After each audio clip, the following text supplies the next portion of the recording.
Praise the lord, హల్లెలూయా. మీ అందరికీ ప్రభు అయిన యేసుక్రీస్తు నామంలో లార్డ్స్ హౌస్ చర్చ్ పంజాబ్ పరిచర్య తరఫున హ్యాపీ న్యూ ఇయర్.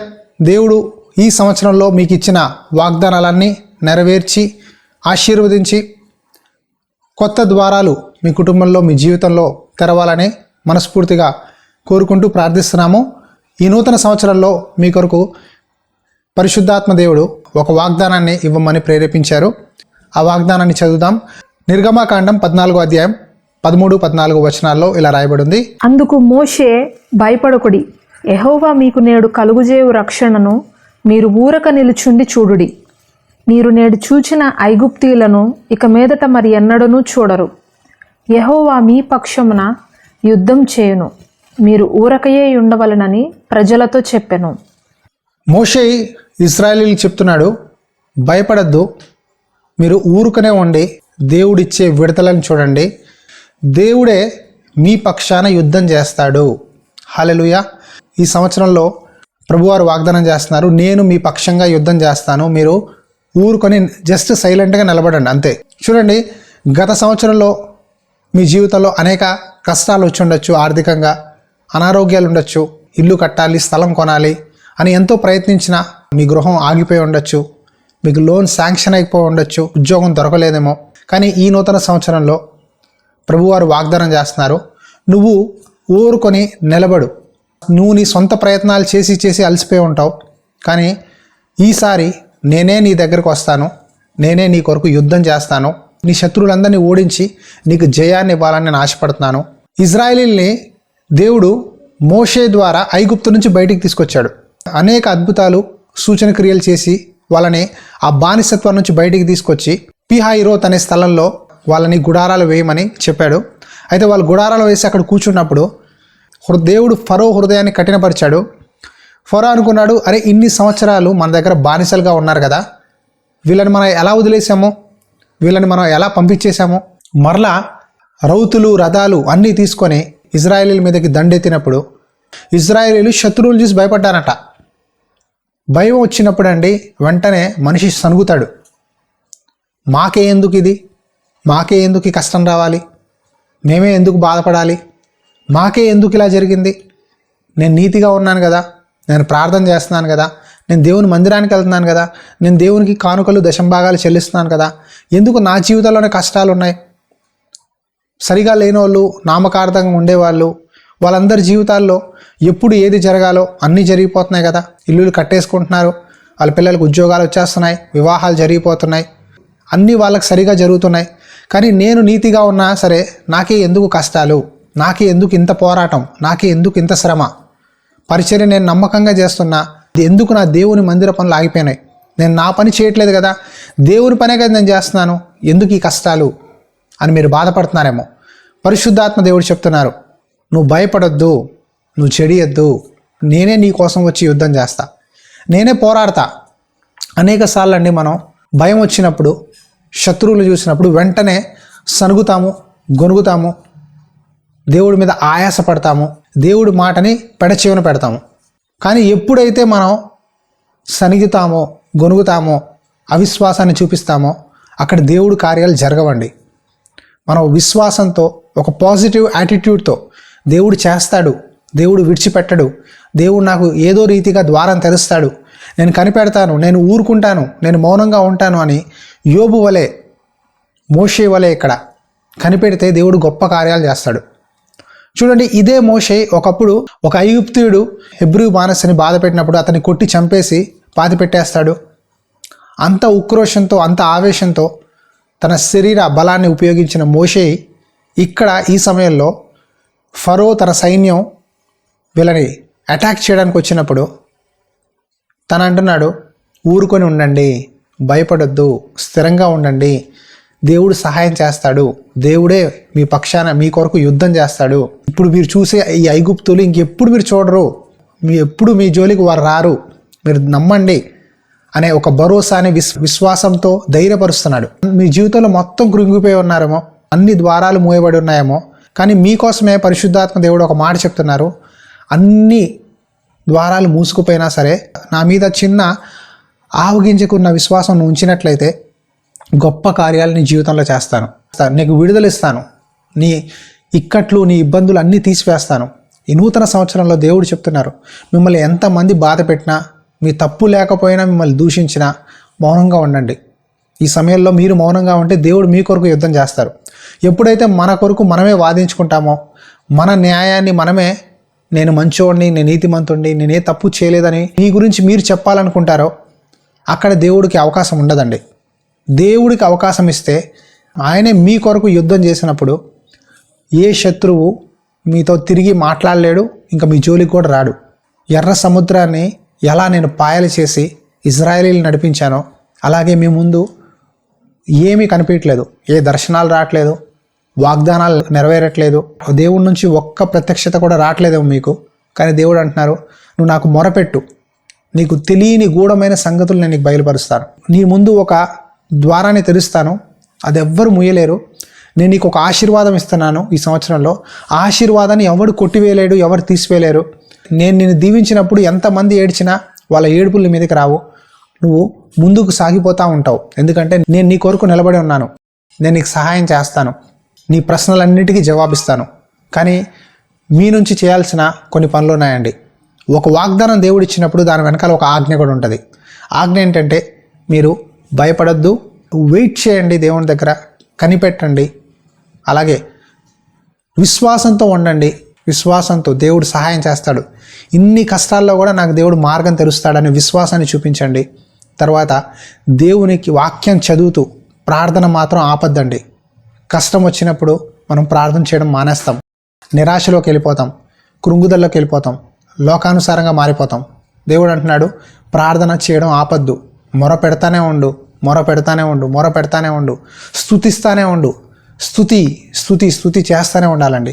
స్తుతి చేసినప్పుడు సాతాను కట్ల నుంచి దేవుడు విడిపిస్తాడు, శత్రువుల నుంచి విడిపిస్తాడు, బంధకాల నుంచి విడిపిస్తాడు. ఇజ్రాయేలీలు చేసిన తప్పేంటో తెలుసా? శత్రువులు వచ్చినప్పుడు భయపడిపోయి మోషే మీద తిరగబడ్డారు. మాకు సమాధులు లేవా? నీకు ముందే చెప్పాం కదా ఐగుప్తులోనే ఉంటామని, నీ మాటని ఇంత దూరం వచ్చాము, చూడు ముందెళ్తే నుయ్యి, వెనకాలేమో గొయ్యి, వెనకాలేమో శత్రువులు వస్తున్నాడు చంపడానికి, ముందెళ్దామంటే పెద్ద సముద్రం ఉంది. ఏం చేయమంటావు మోషే? ఎందుకు మోషే ఇలా చేశావు అని మోషేని మీద సనిగారండి. చంపేంత కోపం వచ్చేసింది వాళ్ళకి మోషే మీద. కానీ మోషే అంటున్నాడు, కూల్ కూల్ ప్లీజ్, వెయిట్ చేయండి, కనిపెట్టండి, కాసేపు ఓర్చుకోండి, ఇంకా వీళ్ళని మీరు ఎప్పుడు చూడలేరు. దేవుడు ఆయన వస్తున్నాడు, ఆయన మీ కొరకు పోరాడతాడు, ఫైట్ చేస్తాడు, ఆగండి అని చెప్పి మోషే ఏం చేశాడంటే దేవుడి దగ్గర ప్రార్థన చేశాడు. దేవా ఏం చేయమంటావు అంటే దేవుడు అన్నాడు, ఇది ప్రార్థన చేసే సమయం కాదు మోషే, నీ కర్ర చాపు, ఎర్ర సముద్రం 2 పాయలుగా మారుతుంది. ఆ సముద్రం నీళ్లు 2 గోడలుగా మీకు అడ్డుగోడలుగా నిలబడతాయి. మధ్యలో మార్గాన్ని నేను తెరుస్తాను, మీరు సాగిపోండి, మూవ్ ఆన్. ఈ సంవత్సరం దేవుడు మీతో అంటున్నాడు, సాగిపోండి. మీ ముందు అనేక ఇబ్బందులు ఉన్నాయేమో, అయినా దేవుడు అంటున్నాడు, సాగిపోండి, మూవ్ ఆన్, వెళ్తూ ఉండండి, వెళ్తూ ఉండండి. శత్రువులు మిమ్మల్ని వెంబడిస్తారు, వెంబడిస్తారు, వెంబడిస్తారు. ఇజ్రాయేలీలు కూడా వెళ్తున్నప్పుడు వెనకాల ఈ ఐగుప్తు వాళ్ళు కూడా వెంబడించారు, వెంబడిస్తూనే ఉన్నారు. కానీ దేవుడు ఎప్పుడైతే ఇజ్రాయేలీలు అందరూ ఆ ఎర్ర సముద్రం దాటేశారో దేవుడు వెంటనే ఆ మార్గాన్ని మూసేశాడు. ఐగుప్తులందరూ ఆ సముద్రంలో పడి చనిపోయారు. నాకు ఏది జరగట్లేదు, నా జీవితంలో అన్ని ఆటంకాలే, ఇంకా నేనేం చేయలేనని ఒక మూల కూర్చొని ఇంట్లో బాధపడుతూ నిరాశపడద్దు. మీ ప్రయత్నం మీరు చేస్తూ ఉండండి. దేవుడు అంటున్నాడు, మీరు ప్రయత్నించాలి. మనం ప్రయత్నించినప్పుడు పరిశుద్ధాత్మ దేవుడు మనకు సహాయం చేస్తాడు. మనం ఎప్పుడైతే ప్రయత్నాలన్నీ ఆపేసి అక్కడే కూర్చుంటామో శత్రువుల చేతికి చిక్కి మనం ఎరగా మారిపోతాం. ఇజ్రాయేలీలు కూడా ఇట్లాగే సనుగినప్పుడు దేవుడు ఏమన్నాడు, ఏడవద్దు, ఇప్పుడు ప్రార్థించే సమయం కాదు, వెళ్ళండి, ముందుకు వెళ్ళండి, ముందుకు వెళ్ళండి. మీరు ముందుకు వెళ్తూ ఉంటే అండి దేవుడు ఒక్కొక్క ద్వారం తెరుస్తూ ఉంటాడు. హల్లెలూయా. మీరు ఎలా వెళ్ళాలి?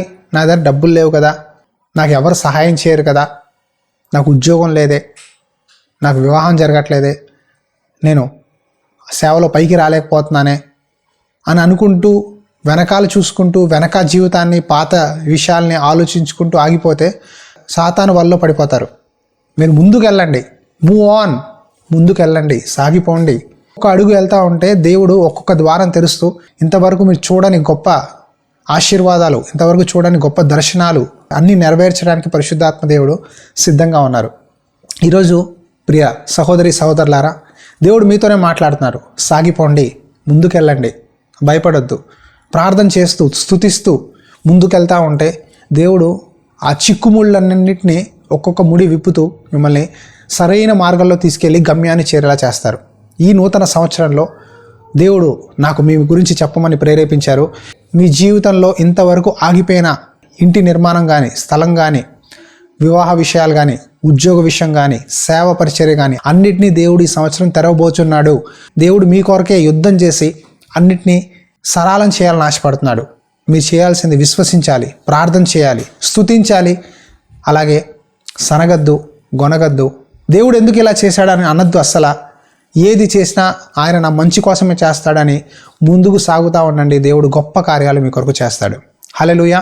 దయచేసి ఈ సమయంలో కళ్ళు మూసుకోండి. ఒక చిన్న ప్రార్థన చేస్తాను.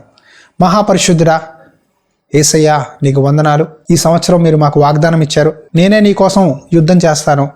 నువ్వు భయపడొద్దు మోషే, నువ్వు భయపడొద్దు, నువ్వు జడియొద్దు. నువ్వు ఇప్పుడు ఎవరినైతే శత్రువులను చూస్తున్నావో నీ జీవితంలో, ఆర్థిక ఇబ్బందులు అనే శత్రువులు, అనారోగ్యం అనే శత్రువు, కుటుంబంలో గొడవలు పెట్టే శత్రువులు, వివాహం జరగట్లేదనే బాధ, ఇల్లు కట్టలేకపోతున్నాననే బాధ, మందిర పనులు జరగట్లేదనే బాధ, లేదా సేవలో పైకి వెళ్ళలేకపోతున్నాననే బాధ, ఏదైనా సరే ఆ శత్రువులన్నిటిని నేను తీసివేస్తాను. నేనే నీ దగ్గరకు వస్తాను. నేనే నీ కోసం పోరాడతాను. నేను నీకు మార్గం సరళం చేస్తాను. ఎర్ర సముద్రాన్ని 2 పాయలుగా చేసిన దేవా, మా జీవితంలో కూడా ఇంతవరకు మేము చూడని కార్యాలు మా జీవితంలో జరిగించు. నువ్వు చేసే కార్యాలు ఏ కన్ను చూడది, ఏ చెవు వినంది, ఏ హృదయానికి గోచరం కానీ గొప్ప అద్భుత కార్యాలు చేస్తావు. ఈ ప్రార్థనలో ఎవరైతే ఏకీపిస్తున్నారో ఈ సంవత్సరంలో వాళ్ళకి విడుదల కలుగును గాక యేసునామంలో గొప్ప కార్యాలు జరిగించు ప్రభువా. తండ్రి, సాగిపోయే అనుభవం దయచేయి, ముందుకు సాగే అనుభవం దయచేయి తండ్రి. ఎవ్వరు కూడా సనక్కుండా, నీ మీద ఆయాసపడకుండా, స్తుతితో ప్రార్థనతో ఈ నూతన సంవత్సరంలో ముందుకు అడుగు పెట్టడానికి సహాయం చేయి. ఈ జనవరి మాసం నుంచే కొత్త అద్భుతాలు చేయి ప్రభువా. కొత్త కార్యాలు జరిగించు. ఇంతవరకు చూడని తండ్రి కొత్త ద్వారాలు తెరిచి వాళ్ళ జీవితంలో, వాళ్ళ ఉద్యోగంలో, వాళ్ళ గృహాలలో, వాళ్ళ పరిచర్యలో ప్రతి ఒక్కరిని ఆశీర్వదించి బలపరచమని వేడుకుంటున్నాను తండ్రి. కొత్త ప్రమోషన్స్ దయచే ప్రభువా. కొత్త ఉద్యోగాలు మారుతున్న వారికి కొత్త ఉద్యోగాలు దయచే ప్రభువా. వివాహం కోసం జరగట్లేదని బాధపడే వారికి కొత్త ప్రయత్నాలు చేసినప్పుడు తండ్రి కొత్త ద్వారాలు తెరవబడును గాక యేసుక్రీస్తు నామములో. తండ్రి, పరిచర్యల్లో తండ్రి ఎక్కడైతే మందిర పనులు ఆగిపోయి ఉన్నాయో అన్ని మందిరాల పనులు మరలా కంప్లీట్ చేయించు ప్రభువా. రీస్టార్ట్ చేయించు ప్రభువా యేసుక్రీస్తు నామములో తండ్రి. అలాగే ఎంతమంది అయితే గర్భఫలం లేదని బాధపడుతున్నారు, గర్భఫలాలు దయచేయి. ఎంతమందికి అయితే తండ్రి మరి చదువుకోవాలి, నా దగ్గర డబ్బులు లేవు ఎలాగా బాధపడుతున్నారు, వాళ్ళకి చదువుకోవడానికి నువ్వే ఫైనాన్షియల్ బ్లెస్సింగ్స్ రిలీజ్ చేయి ప్రభువా. అన్ని విధాలుగా దీవించు తండ్రి, ఆశీర్వదించు ప్రభువా. అనారోగ్యంతో బాధపడుతున్నాను విడిపించు ప్రభువా. స్వస్థపరచు ప్రభువా. స్వస్థపరచు యెహోవాను నేనే అని వాగ్దానం చేశావు. నీ రక్తాన్ని ప్రోక్షించి స్వస్థపరచు. ఈ లార్డ్స్ హౌస్ పరిచర్య పంజాబ్లో చేస్తుండగా ఇక్కడ కూడా అనేక మంది రక్షించబడి ఈ సేవ ఇంకా దినదినాభివృద్ధి చెంది తండ్రి అన్ని మందిర పనులు జరిగే విధంగా మీరే సహాయం చేయమని యేసయ్య నామములో అడిగి వేడుకుంటున్నాం పరమ తండ్రి. Amen, amen. Praise the lord. ప్రభు కృపను బట్టి న్యూ ఇయర్ సర్వీస్ చర్చ్లో చేయగలిగాము. ఇక్కడ చాలా చలిగా ఉందండి. టెంపరేచర్ 4 degrees 5 degrees ఉంది. ఇలాంటి ఎక్స్ట్రీమ్ క్లైమేట్స్లో చాలా కష్టం పరిచయం చేయాలంటే దయచేసి మీరు మా కోసం ప్రార్థన చేయండి. చర్చిలో కాంపౌండ్ వాల్ పని ఆగిపోయిందండి ఫైనాన్స్గా ప్రాబ్లంతో. అలాగే కింద రోడ్ కూడా వేలైన పరిస్థితి, పార్కింగ్ రోడ్ కూడా. దయచేసి మిమ్మల్ని దేవుడు దీవిస్తే, ఫైనాన్షియల్గా ఆశీర్వదిస్తే ఈ సేవలో మీ కానుకల ద్వారా సహకరించండి మందిరం పని కోసం. అలాగే ఇక్కడ అనేక మంది అన్యులు ఉన్నారు, అనేక మందికి సువార్త తెలియదు. మీరు యూట్యూబ్లో కొంతమంది నాకు ఫోన్ చేసి చెప్తున్నారు, యూట్యూబ్లో పంజాబ్లో చాలామంది విశ్వాసులు ఉన్నారు అంటున్నారు. కానీ ఇక్కడ వచ్చే చాలామంది అండి వాళ్ళు ఏదో ఆశతో వస్తారు, రోగాలు తగ్గాలనో, మాకు స్వస్థత కావాలనో, ఉద్యోగాలు కావాలనో. అంతేగాని వాళ్ళకి నిజమైన వాక్యం లేదు, సరిగా బోధించే సేవకులు లేరు, వాళ్ళకి రక్షణ కూడా లేదు. కాబట్టి మీరు ప్రార్థన చేయండి ఈ పరిచర్య కొరకు. ఈ పరిచర్ని మీ అనుదిన ప్రార్థనలో ఎత్తిపట్టి జ్ఞాపకం చేసుకోండి. దేవుడు వాళ్ళందరికీ సరైన మార్గంలో రక్షణ పొందే విధంగా, మారు మనసు పొందే విధంగా వాళ్ళ జీవితాలు మారబడాలని. ఇక్కడ మా చుట్టుపక్కల అనేక గ్రామాల్లో అనేక వ్యతిరేకతలు ఉన్నాయి. మమ్మల్ని ద్వేషిస్తారు, మాతో మాట్లాడరు.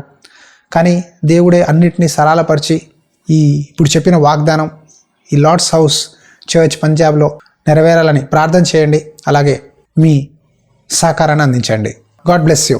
యేసయ్యా యేసయ్యా యేసయ్యా నా యేసయ్యా యేసయ్యా యేసయ్యా యేసయ్యా